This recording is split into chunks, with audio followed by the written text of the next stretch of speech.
Okay, so I was in this conversation where the people that were I was talking to, they asked me this question. We still tend towards, do managers know everything? Well, the obvious answer is no. I'm going to narrate a couple of experiences. I gained a couple of years ago. I was employed into a company, and then at the time I was deputizing. I was the HR manager, assisting the HR director at the time, but I was in charge of employee relations and a couple other things.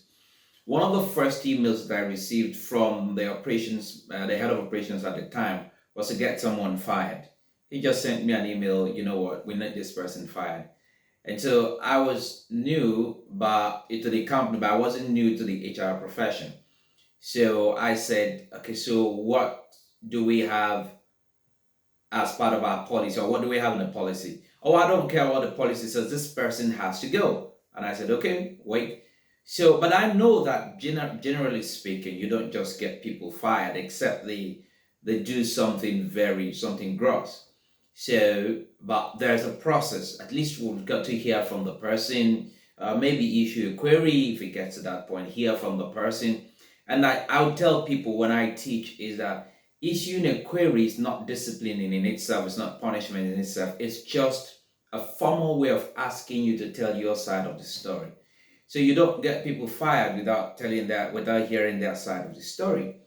So he was really angry for, I don't know, but I had to go through that process of listening to the person, following all the due processes for any sane human resource environment.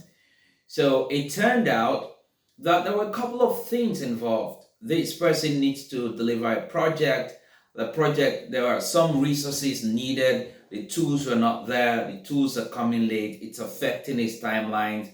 He's shouting. The operations manager is not listening because the operations manager is also under pressure from the MD. It's just one long chain, but someone has got to take the fall. So we had to go through all of that.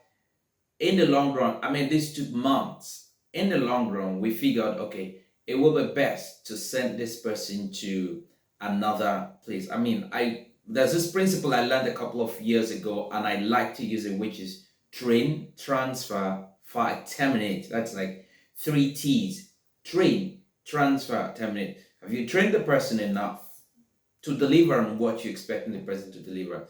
Is it because of the terrain? Is it because of the position? Is it because of the role? Can this person function well in another role? It's a possibility.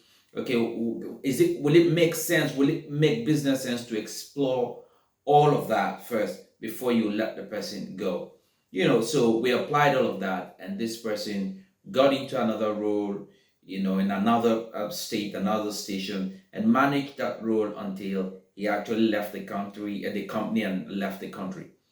Well, the couple of lessons I probably would be able to pull out from this story, and that's that if you know what you're doing, people won't be able to push you around. And sometimes the people that want you to do certain things, it's not because they hate you or they're trying. Sometimes people might just push you to do the wrong things, but sometimes it's because of ignorance. They do not know that. So, as a professional, you should be able to go back and say, okay, you know what, I respect your opinion. I respect the fact that you have such pain, you want things to work, but it's not working out. But there are ways to get this done. And it goes a long way to build confidence in employees. Confidence, the employees, it raises the confidence of the employees when it comes to the company, knowing that the company would not be reckless when it comes to dealing with them. I can tell you for free that many times when you talk about decisions that companies make and you think those companies are reckless, decisions are made by people. And sometimes these people make those decisions out of fear, sometimes out of ignorance, peer pressure, but the company takes the fall. So you say this company is bad. The company is just an inanimate corporate entity, but people in there do all of that. The second lesson, I think I mentioned this before, that before you send people away from your business, have you tried to explore different avenues? I mean, are you also guilty? Do you have an environment that is full of constraints and it's all about compliance? Or is it an environment that is growing and metamorphosing as the world is changing? Okay. I tell you the same thing about change.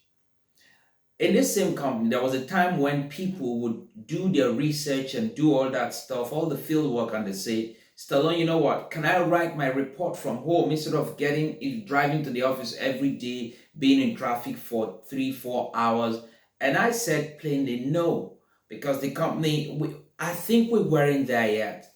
The company just working from home, hybrid work system was not something, was not there 10 years ago in many parts of the world.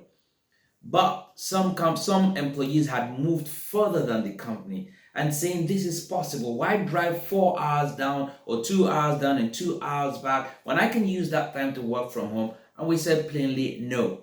So what are the things you're saying no to today that employees are actually asking for? But it's just that these employees have moved beyond the company, but you, the owner of the company, or the managers or the leadership, you just are not seeing that. I think we're able to see these things when we are humble enough to understand that we do not know everything. Even as managers, we do not know everything. Leaders in businesses, we do not know everything. I have worked with managers that know their functional roles very well. They can deliver from end to end, but they know almost nothing when it comes to people management. They're very bad people managers, but they are good product managers.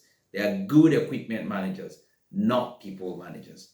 So when you have such cases, they might be high flyers in terms of their functional or operational delivery, but they're not good managers or high flyers when it comes to people.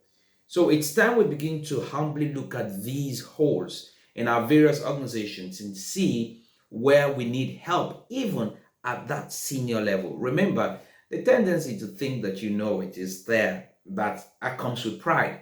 But when you are focused, when it comes to personal development, when it comes to personal effectiveness, you will embrace the fact that you've got blind sides. You'll embrace the fact that there are so many things in life you do not know, even as it relates to your job. And so open up and see how much you can learn. So I hope this somehow gets to you and has struck a chord somehow. You've learned a couple of things. There's some things, the lessons you've learned from the stories I've told. I've told a couple of small stories. And you think people can learn, you can also put that there in the comment section. Or you want us to talk about such things, let me know. And thank you for listening. My name is Stallone-Obaraemi Samuel. And my sincere desire for you, like you would always say, is that you go on succeeding by becoming a better version of yourself. Until I come your way again, bye for now.